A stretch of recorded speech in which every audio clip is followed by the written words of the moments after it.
kryetari i Partisë Demokratike, Sali Berisha, ka vjuar me denoncimet për parregullësitë në zgjedhjet e 11 majit. Berisha akuzoi edhe postën DHL se ka shkelur kontratën, duke nënkontraktuar me personazhe që kanë lidhje me Partinë Socialiste. Berisha tha se kontrata fillestare parashikonte që të mos bëjë asnjë nënkontraktim tjetër.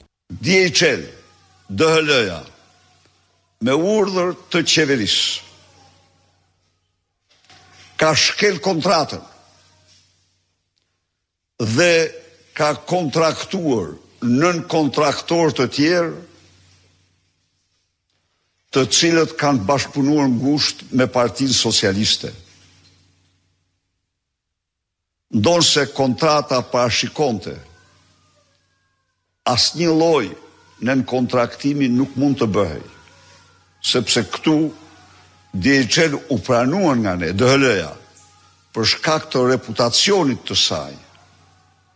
Por segmenti shqiptar i DHL-s funksionoi krejtësisht sipas urdhrave porosive të